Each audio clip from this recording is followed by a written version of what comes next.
Hey guys, you're here for Tree of Probabilities, Tips, Tricks, and Cheeses. Of course, step 1 is to rally a public event flag or tribute hall to max out on ammo before you launch the activity. You want to have 2 people with anti-barrier rounds and 1 with overload rounds. Attrition is on, so healing rifts or any other healing ability is nice.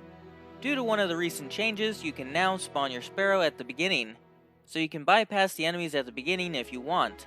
Most of them will chase you anyway. Something that's recently gained traction is XP hoarding. By turning in bounties during a mission, you can rank up. When you rank up, you get your super.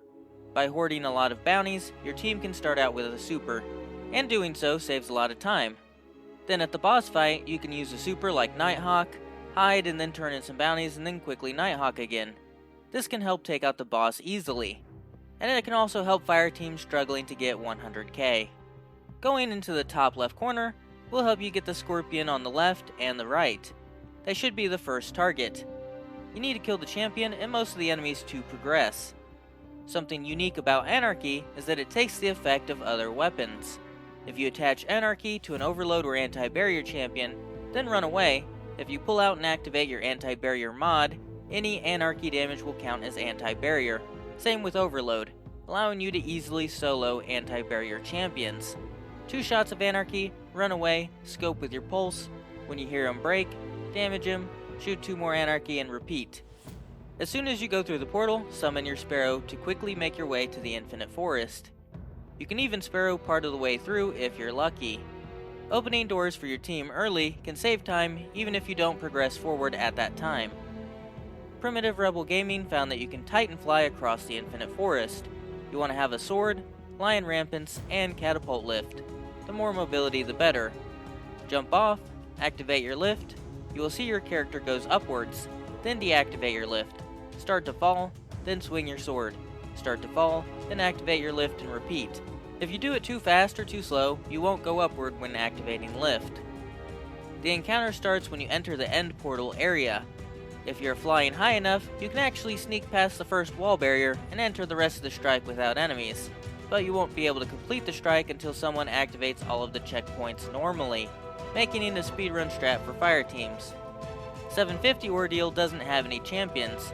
You want to kill champions for a higher chance of better loot.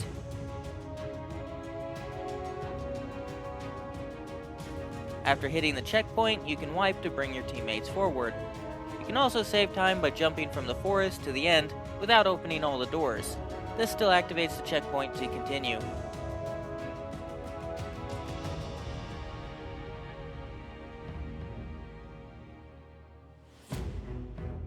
If you're having trouble, there's a great spot on the left.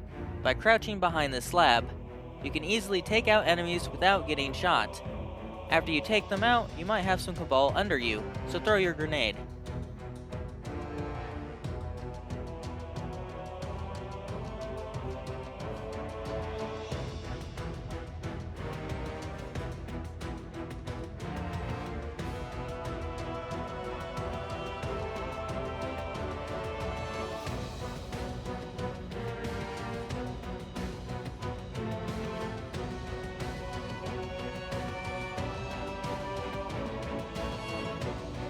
In the next area, you have 2 options, fight or skip the enemies.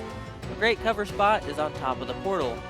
Look left for a ledge, jump on that and climb to the ring. This makes it easy to take out enemies that would normally be behind cover. The longer distance also makes it easier to dodge shots. You can also have a man hide in the back for revive duty since you won't regen health.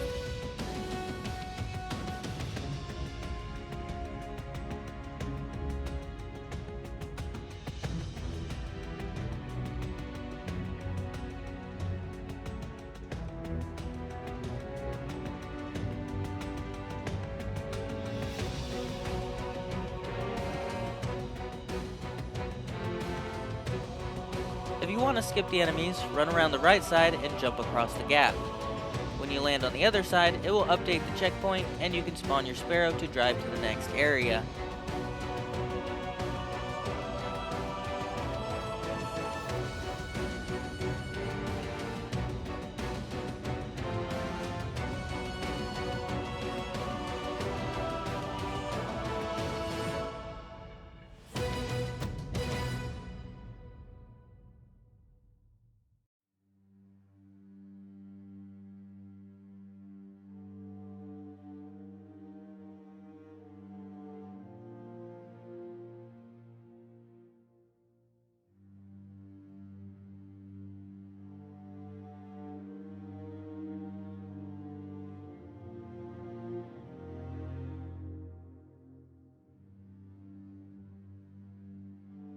On 980, you will have a Hobgoblin champion up high, so don't miss him. He will be by the first Colossus champion, and then another Colossus after that.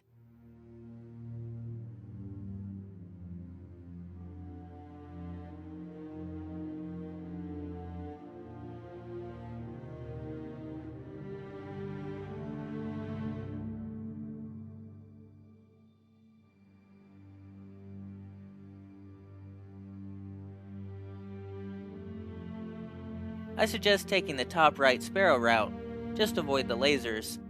As soon as you enter the area, you can kill yourself to bring up your teammates if you need.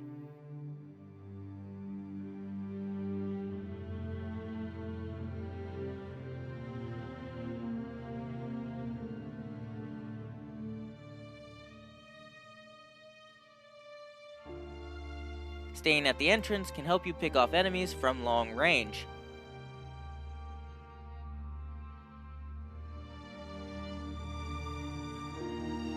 You can ride the little pillar in the middle for no reason. The doors on the other side of the pit don't go anywhere. If you get the checkpoint update while running forward, you can wipe to despawn all of the enemies. But doing this can despawn a champion.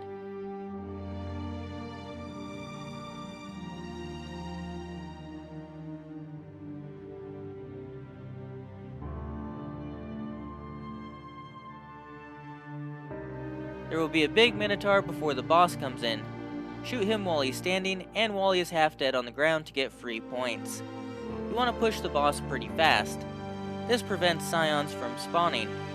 Then you will have a large amount of Cabal and Vex spawn in. Use supers to clear this out. Try and rotate around the room, taking out Harpies, and stun the Overload occasionally. In the next room there are a few spots to consider. On the way to the next room, you can take a hard left, and then jump into this hole in the wall. If you're far enough in, you can stay somewhat safe from enemies. Watch out for snipers mostly. If you want back in the area, just walk backwards to join allies.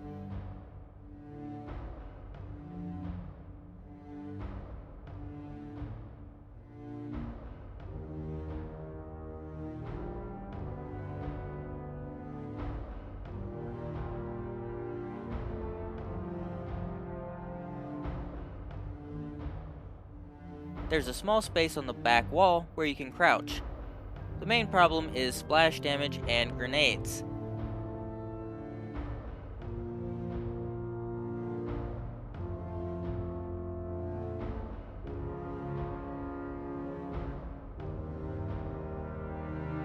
And the best is the third spot. Go to the far back wall on the left and look up. There will be a cubby that you can jump in. Then jump to the back wall, crouch, and go far right. This will practically make you invincible. Make sure to move your joysticks and fire a weapon periodically to prevent being AFK. If you are feeling adventurous, you can move to the edge and fire to draw aggro. Sometimes enemies will come close enough so that you can kill them. Even the boss himself will come to you if your teammates are dead. This isn't super risky because you can always go back to the right and crouch, but you have to remember attrition is active. This should give you plenty of time to complete the encounter. If you're doing 100k, you want to be quick. But if you're going for platinum, it doesn't matter how long the strike takes you. Had a guy lag out, but we still made platinum. After this, you can wait before the boss room with your allies. This gives you time to wait for your super to charge, or turn in tons of bounties to rank up for free super. Then charge in as a team. The boss will pretty much one-shot you, and you don't want to wipe. So you can drop down on the left ledge. There's an invisible platform in the wall, and 3 ledges below it. You want to drop to the second or third ledge down, and crouch. This will keep any enemies from ever hurting you. If you're higher, you will have enemies come after you. The ledges are very small, so try walking towards the wall to see if you drop down, or a small tap away from the wall, and use your jump if you're falling. I think the hardest part about landing is that you panic jump when you're perfectly fine. And this could take some practice. Catapult lift or triple jump is recommended. To help out, try throwing grenades straight up and towards the arena. Make sure to aim around and fire to prevent AFK. When the boss is low, jump up with your super and finish him. Remember, you can also use bounties to level up for free super in this hiding spot. Cheese forever, Guardian!